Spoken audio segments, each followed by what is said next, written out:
الحمد لله نحمده ونستعينه ونستغفره ونؤمن به ونتوكل عليه ونعوذ بالله من شرور أنفسنا ومن سيئات أعمالنا من يهده الله فلا مضل له ومن يضلله فلا هادي له ونشهد أن لا إله إلا الله ونشهد أن محمدا عبده ورسوله أرسله بالحق بشيرا ونذيرا وداعيا إلى الله بإذنه وسراجا منيرا فقد قال الله تعالى في كلامه المجيد والفرقان الحميد إن الله وملائكته يصلون على النبي يا أيها الذين آمنوا صلوا عليه وسلموا تسليما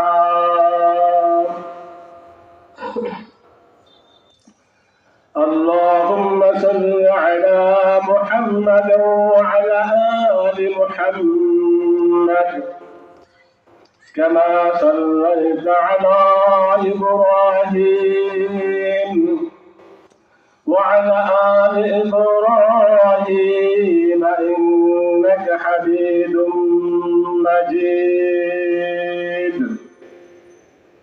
اللهم بارك على محمد وعلى آل محمد كما باركت على إبراهيم وعلى آل إبراهيم إنك حميد مجيد أعوذ بالله من الشيطان الرجيم بسم الله الرحمن الرحيم فمن تبع هداي فلا خوف عليهم ولا هم يحزنون وما أرسلناك إلا رحمة للعالمين ما سلككم في سفر قالوا لم نك من المصلين hello गाड़ी वाला ना मत टिया जीते हैं إنا نحن نزلنا الذكر وإنا له لحافظون يور متعلق এগারটা নিয়ে দেবো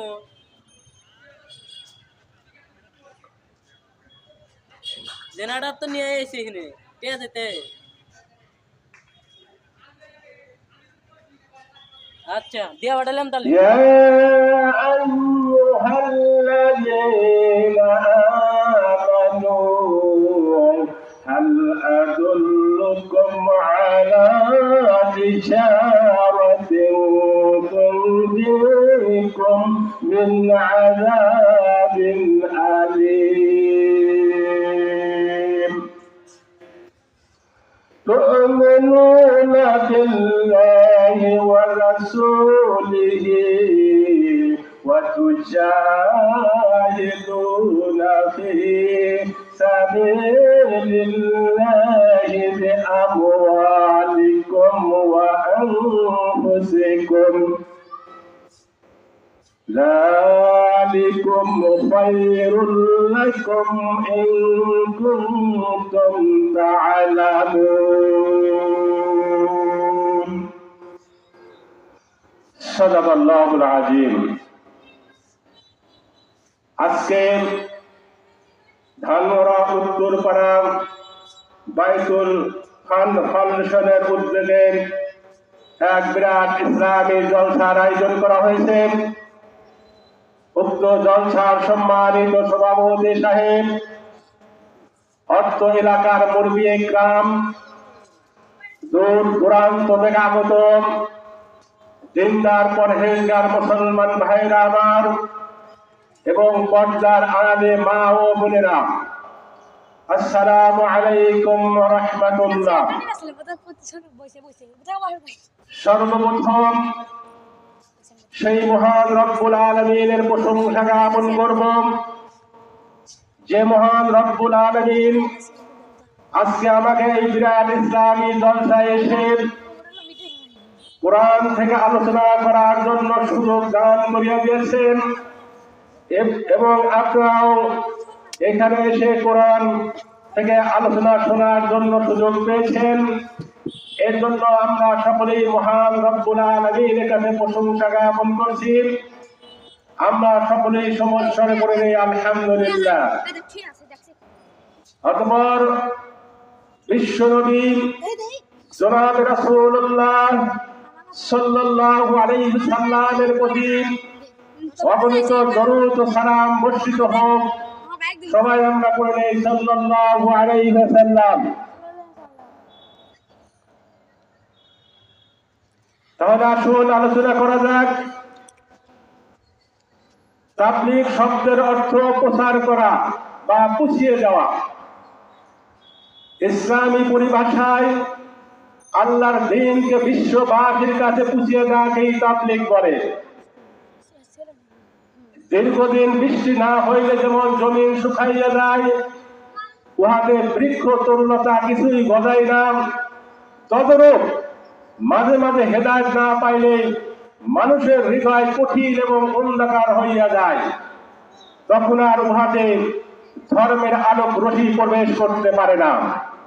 এই জন্য আল্লাহ রব্বুল আলামিন যুগে যুগে নবী রাসূল পাঠাইয়া মানব জাতিকে সৎ কথা নিয়েছেন, কিন্তু মুহাম্মদ সাল্লাল্লাহু আলাইহি সাল্লামের পর আর কোন নবী আসবে না। সুতরাং এই বিশ্ববাসীকে হেদায়েতের দায়িত্ব আলেমদের উপর দিয়ে দেওয়া হয়েছে। আলেমরাই আজকে এই ইসলাম ধর্ম প্রচার করবে। আজকে এই গোটা পৃথিবীর মানুষের জন্য হযরত মুহাম্মদ সাল্লাল্লাহু আলাইহি সাল্লামকে আল্লাহ রাব্বুল আলামিন রহমত স্বরূপ পাঠিয়েছেন। তিনি এসেছেন দুনিয়ার মানুষের মুক্তির জন্য। এ ব্যাপারে আল্লাহ পাক পবিত্র কোরআনে ইরশাদ করেছেন, সূরা আম্বিয়া 107 নম্বর আয়াত, وَمَا أَرْسَلْنَاكَ إِلَّا رَحْمَةً لِلْعَالَمِينَ। আল্লাহ পাক বলেন, আমি तमाम সৃষ্টি জগতের জন্য মুহাম্মদ সাল্লাল্লাহু আলাইহি সাল্লামকে রহমত স্বরূপ পাঠিয়েছি। এই পৃথিবীতে কিভাবে শান্তি আসবে, কিভাবে মানুষের ব্যক্তিগত পরিবার, সমাজ ও রাষ্ট্রের শান্তি আসবে, এই শান্তির পরিকল্পনা পৃথিবীর কেউ দিতে পারবে না। মানুষের মন মস্তিষ্কের তৈরি আইন দ্বারা পৃথিবীতে শান্তি প্রতিষ্ঠা করতে পারবে না। মানুষের স্রষ্টা আল্লাহ, আল্লাহ মানুষকে সৃষ্টি করে পথের দিশা দিয়েছেন, কোন পথে চললে মানুষ মুক্তি পাবে। এই পৃথিবীতে দুইটি রাস্তা আছে, একটা রাস্তা দেখিয়াছেন শয়তান, আর একটা রাস্তা দেখিয়াছেন মহান রব্বুল আলামিন। আল্লাহ রব্বুল আলামিন যে রাস্তাখানা দেখিয়ে দিয়েছেন, এই রাস্তার দিক নির্দেশনায় দিয়েছেন হযরত নবী বলেরাম। আর এই রাস্তার গন্তব্যস্থল হলো জান্নাতুল ফেরদাউস। আর এই রাস্তাটা হলো ডান দিকে। আর শয়তান যে রাস্তা দেখিয়ে দিয়েছেন, এই রাস্তাটা হলো বাম দিকে। আর এই রাস্তার গন্তব্যস্থল হলো জাহান্নাম। সবাই বলি নাউযু বিল্লাহ। আল্লাহ রাব্বুল আলামিন পবিত্র কোরআনে ইরশাদ করেছেন, সূরা বাকারার 38 নম্বর আয়াত থেকে তেলাওয়াত করা হয়েছে। আল্লাহ পাক এখানে বলেন, ফামান তাবিআ হুদায়া ফালা খাউফুন আলাইহিম ওয়ালা হুম ইয়াহজানুন।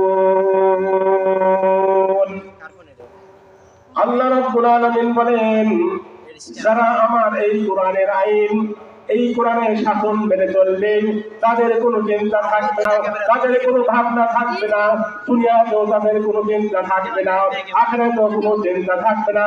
কাল কিয়ামতের দিন আল্লাহ পাক তাদেরকে জান্নাতে দিয়ে দিবেন।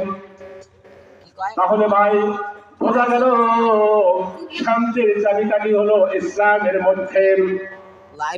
হাদিসে আছে, বিশ্ব নবী জনাব রাসূলুল্লাহ সাল্লাল্লাহু আলাইহি সাল্লাম বলেন, কোরআনের আইন যদি চালু হয়ে যায়, কোন সরকার যদি কোরআনের আইন মতে চালায়, তবে চুরির ভয় থাকবে না, ডাকাতের ভয় থাকবে না, সেনার ভয় থাকবে না, মানুষ চলাফেরা করবে স্বাধীনভাবে।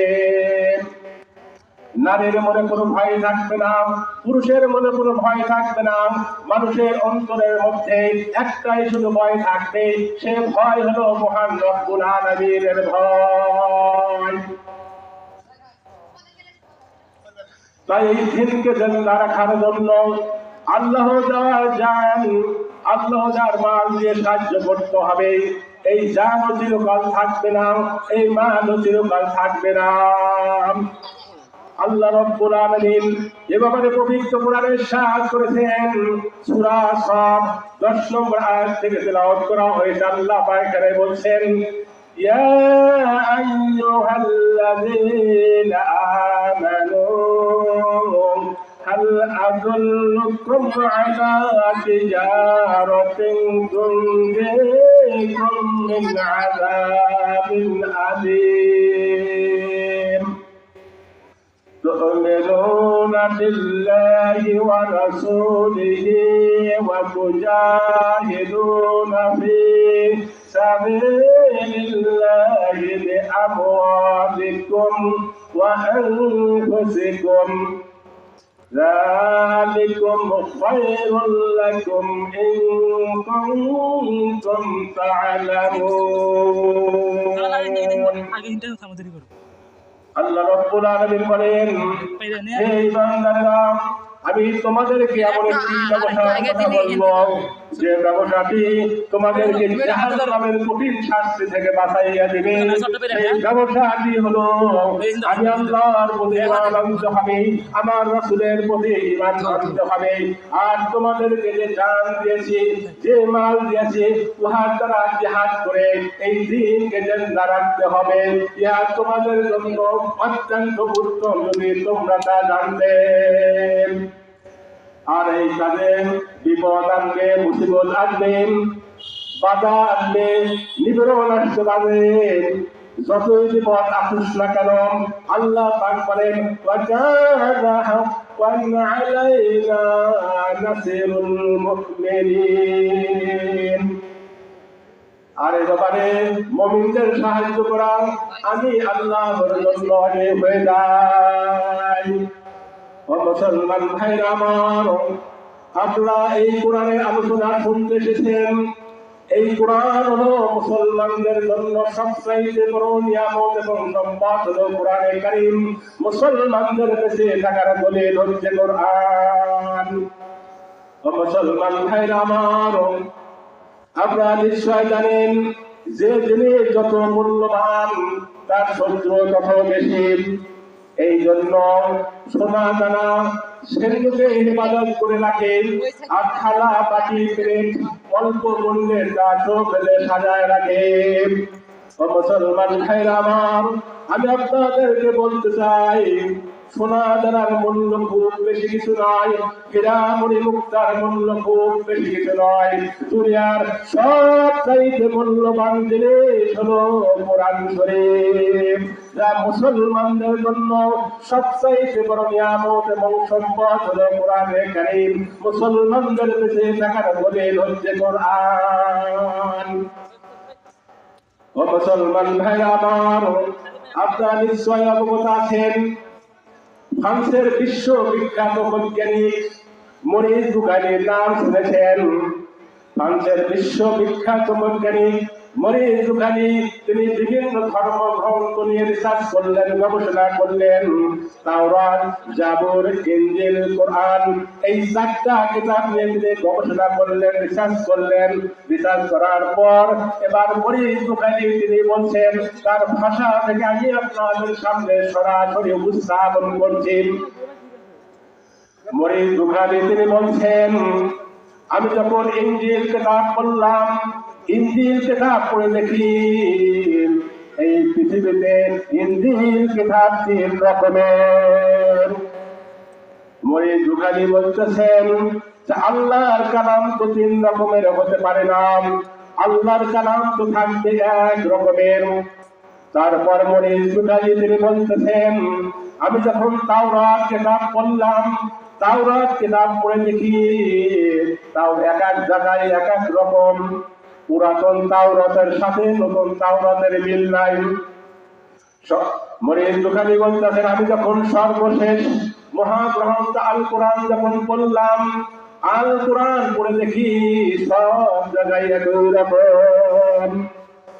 মরিস বুখারী তিনি বলতেছেন, আমি যখন রাশিয়ায় গেলাম, রাশিয়ার কোরআন পড়ে দেখলাম একই রকম। আমি যখন আমেরিকায় গেলাম, আমেরিকার কোরআন পড়ে দেখলাম একই রকম। আমি যখন লন্ডনে গেলাম, লন্ডনের কোরআন পড়ে দেখলাম একই রকম। আমি বিশ্বের যতগুলো রাষ্ট্রে গেছি, সব রাষ্ট্রের কোরআন পড়ে দেখলাম একই রকম।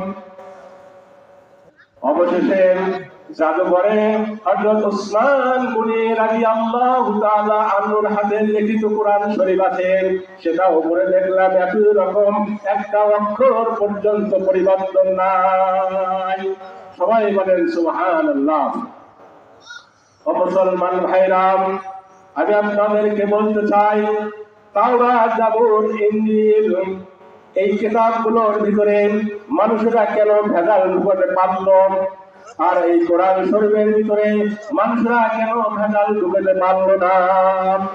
কারণ হলো তাওরাত, জাবুর, ইনজিল এই কিতাবগুলোর সংরক্ষণের দায়িত্বভার আল্লাহ পাক নিজে গ্রহণ করেন নাই, যার কারণে মানুষেরা এই তাওরাত, জাবুর, ইনজিল এই কিতাব ভিতরে ভেজাল ঢুকাতে পেরেছে।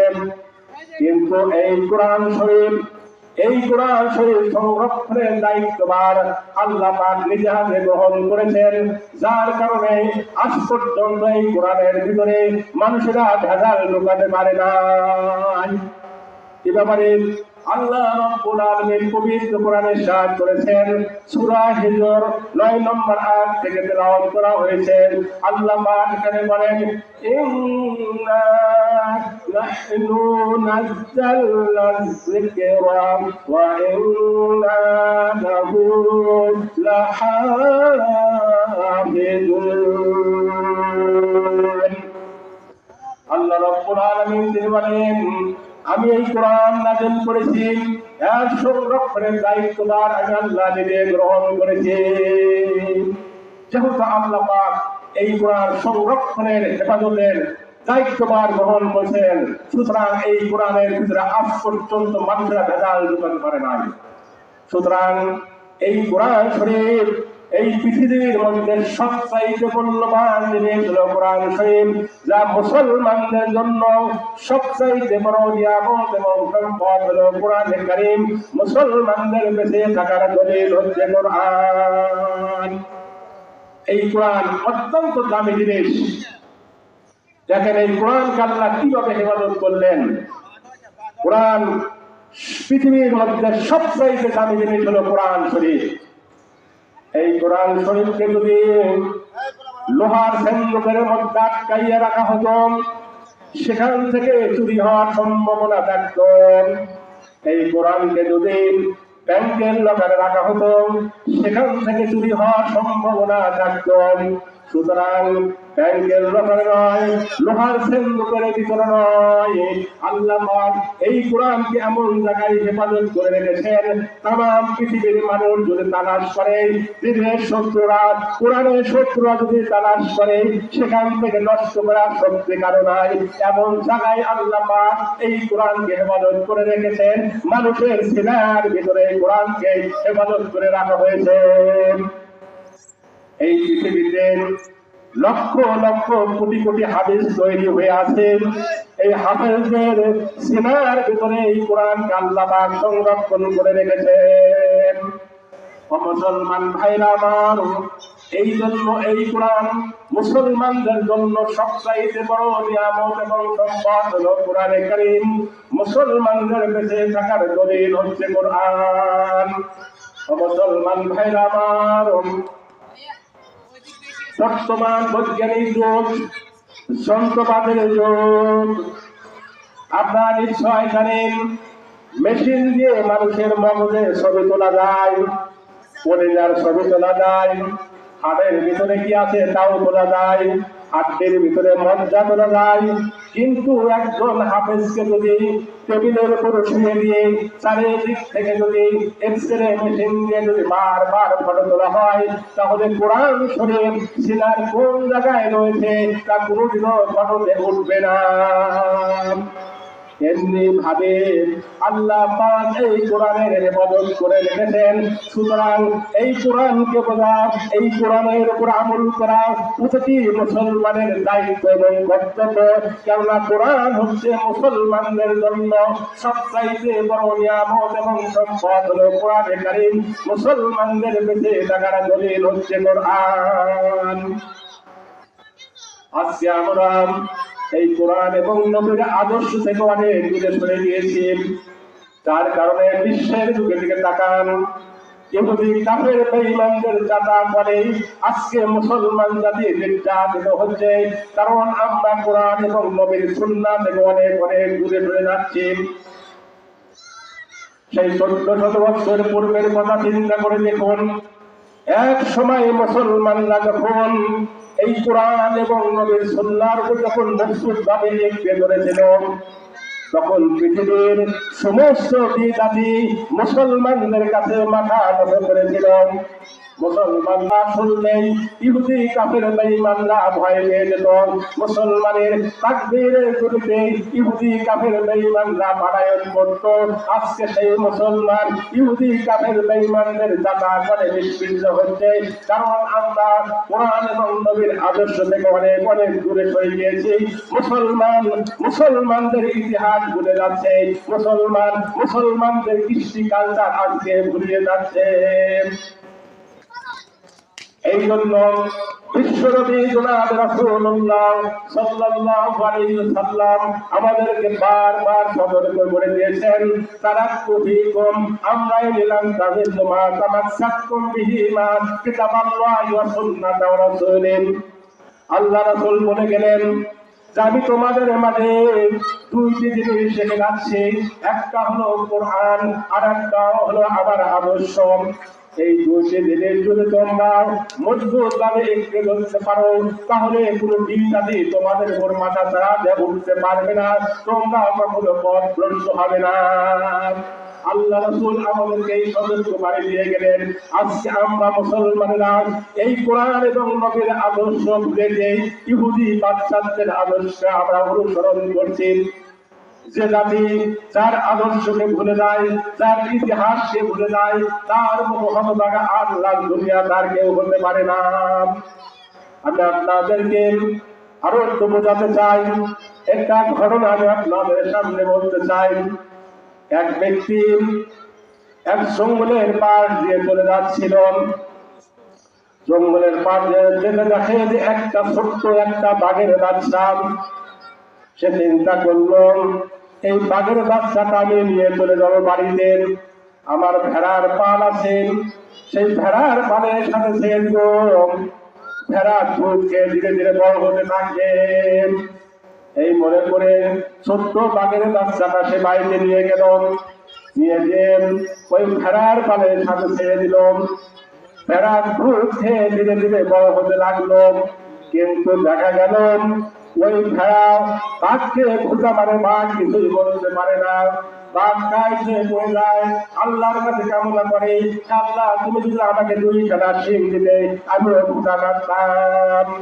কারণ ওই বাঘের বাচ্চাটা তার ইতিহাস সে ভুলে গিয়েছে, তার কৃষ্টি কালচারকে ভুলে গিয়েছে, যার কারণে ভেড়া খোঁজা মারে, বাঘ কিছুই বলতে পারে না। যাই হোক না কেন, একটা বড় বাঘ অত্যন্ত ক্ষুধার্ত হয়েছিল। সে দূর থেকে লক্ষ্য করে দেখে এই ভেড়ার একটা পাল। সে চিন্তা করলো, এই ভেড়ার পাল থেকে একটা ভেড়া শিকার করে সে ক্ষুধা নিবারণ করবেন।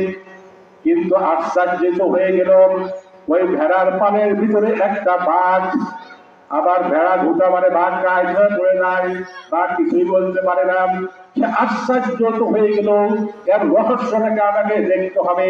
বাঘের ভয়ঙ্কর ভেড়া 14 গোষ্ঠী পালায়ন করবে, অথচ ভেড়া ঘুটা মানে বাঘ কিছুই বলতে পারে না। তার ক্ষুধা বন্ধ হয়ে গেল। সে চিন্তা করলো, ওই ভেড়া শিকার নয়, এবার ওই বাঘ তোকে শিকার করলো। সে ওই ভেড়ার পালের মধ্যে ঝাঁপিয়ে বলল, যা বাঘের বাচ্চাকে ধরে ফেললো। ধরে বলতেছে, বেটা তুই তো আমার দলের লোক, তুই কেন ভেড়ার দলে থাকিস? বলে, না আমি ভেড়ার দলের লোক। বলে, তুই বুঝতেছ না, আয় তোকে আমি বুঝিয়ে দেই। বাঘের বাচ্চাটাকে ধরে নিয়ে গেল, পানির কিনারায় নিয়ে গেল। নিয়ে তা বলতেছে, দেখ বেটা, আমার যেরকম চেহারা তোর তো ওই রকম চেহারা, আমার যেরকম দাঁত তোর কিন্তু ওই রকম দাঁত, আমার যেরকম গোপ তোর ওই রকম গোপ, আমার যেরকম ডোরা কাটা দাগ আছে তোর কিন্তু ওই রকম ডোরা কাটা দাগ আছে। বড় বাঘটা একটা ভয়ঙ্কর ডাক দিল, বলছে তুই এরকম একটা ভয়ঙ্কর ডাক দে। সেও একটা ভয়ঙ্কর ডাক দিল, বলতেছে আজকে থেকে আমার ঘরে থাকবি, আমাদের ভয়ঙ্করের ভেড়া 14 গোষ্ঠী পালায়ন করবে। মুসলমান ভাইরা, ওই বাঘের বাচ্চাটা তার ইতিহাসকে ভুলে গিয়েছিল, তার কৃষ্টি কালচারকে ভুলে গিয়েছিল, যার কারণে ভেড়া ঘুটা মারে, বাঘ কিছুই বলতে পারে না। আজকে মুসলমান জাতি, মুসলমানের ইতিহাস, মুসলমানদের কৃষ্টি কালচার আজকে মুসলমান জাতি ভুলে গিয়েছে, যার কারণে ওই ভেড়ার মতো ইহুদি কাফের বেঈমানরা মুসলমানদেরকে ঘুটাচ্ছে। মুসলমানরা কিছুই বলতে পারছে না, কারণ মুসলমানদের ইতিহাস, মুসলমানদের কৃষ্টি কালচার আজকে ভুলে গিয়েছে। আজকে সেই 1400 বছর পূর্বের কথা চিন্তা করে দেখুন, মানুষেরা যখন, মুসলমানরা যখন এই কোরআন এবং নবীর সুন্নাহকে যখন মজবুত ভাবে একটে ধরেছিল, তখন পৃথিবীর সমস্ত জাতিরা মুসলমানদের কাছে মাথা নত করেছিল। মুসলমানদের কথা শুনলেই ইহুদি কাফের বেঈমানরা ভয় পেয়ে যেত, মুসলমানের তাকবীরের ধ্বনিতে ইহুদি কাফের বেঈমানরা পালায়ন করত। আজকে সেই মুসলমান ইহুদি কাফের বেঈমানদের যাতা করে নিষ্কৃত হচ্ছে একটি মাত্র কারণ, আমরা কোরআন এবং নবীর সুন্নাহ থেকে সরে গিয়েছি। তাই আল্লাহ রাসূল বারবার আমাদেরকে সতর্ক করে দিলেন, তারা তো ঠিকম আমরা এলাম তাদের লোমা তামাসসাকুম বিহিমা কিতাবাল্লাহি ওয়া সুন্নাত রাসূলি। আল্লাহ রাসূল বলেন, আমি তোমাদের মাঝে 2টি জিনিস শিখে যাচ্ছি, একটা হলো কোরআন আর একটা হলো আমার আদর্শ। এই 2টি জিনিস যদি তোমরা মজবুতভাবে একটু ধরতে পারো, তাহলে কোনো বিজাতি তোমাদের উপর মাথা চাড়া দিয়ে উঠতে পারবে না, তোমরা কখনো পথভ্রষ্ট হবে না। আজকে আমরা মুসলমান এই কোরআন এবং নবীর সুন্নাহ থেকে অনেক অনেক দূরে সরাচ্ছি। আজকে আমরা কোরআনকে মানছি না, হাদিসকে মানছি না। যারা এই কোরআনকে মানবে না তাদেরকে অপমান অপদস্থ করে জাহান্নামের আগুনে নিক্ষিপ্ত করা হবে। আল্লাহ রাব্বুল আলামিন এ ব্যাপারে পবিত্র কোরআনে ইরশাদ করেছেন। সূরা জুমার ৭১ নম্বর আয়াতে বলা হয়েছে, আল্লাহ পাক এখানে বলছেন, ওয়াসিহাল্লাযীনা কাফারু ইলা জাহান্নামা যুমারান ইলাল আখিরাত। আল্লাহ পাক এখানে বলছেন, যারা এই কোরআনকে মানবে না, কোরআন অনুযায়ী যারা চলে না, তাদেরকে কাল কিয়ামতের দিন ফেরার পারের মতো হাঁটিয়ে হাঁটিয়ে জাহান্নামের দিকে নিয়ে যাওয়া হবে। যখন জাহান্নামের দিকে যখন নিয়ে যাবেন, জাহান্নামের গেট রক্ষক আশ্বাস করে বলতে থাকবে, ও জাহান্নামবাসীরা, তোমরা কেন আজকে দলে দলে এই জাহান্নামের দিকে অগ্রসর হচ্ছ? তোমাদের কাছে কি কোনো নবী রাসূল আসে নাই? তারা কি এই কোরআন পড়ে পড়ে এই কিয়ামত দিবসের কথা অবগত করে দেয় নাই?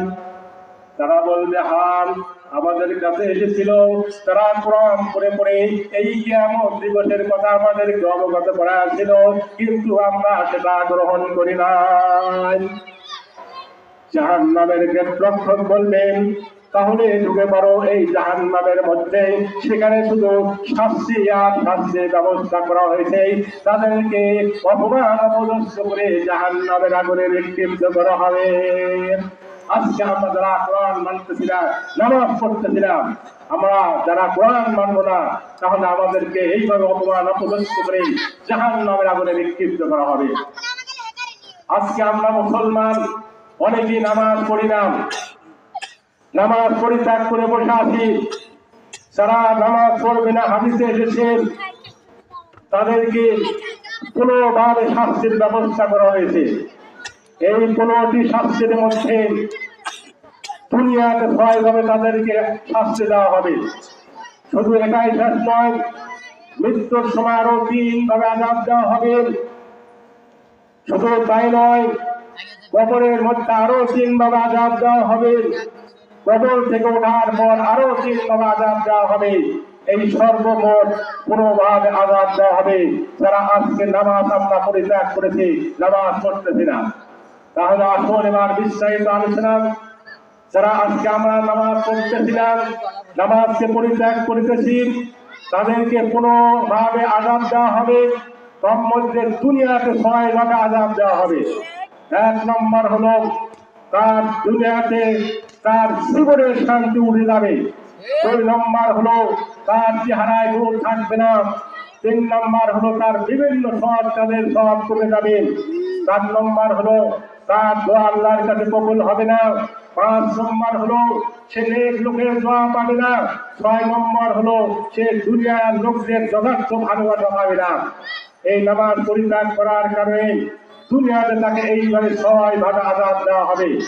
এটাই শেষ নয়, যারা নামাজ পড়তেছিলাম তাদেরকে মৃত্যুর সময় আরো 3 ভাবে আযাব দেওয়া হবে। 1 নম্বর হলো সে অপমানিত হয়ে মরবে। 2 নম্বর হলো সে ক্ষুধায় কষ্ট পেয়ে মরবে। 3 নম্বর হলো সে পিপাসায় এত কষ্ট পেয়ে মরবে যে 7 সমুদ্র পানি পান করলেও তার তৃপ্তি মিটবে না বলে মনে হবে।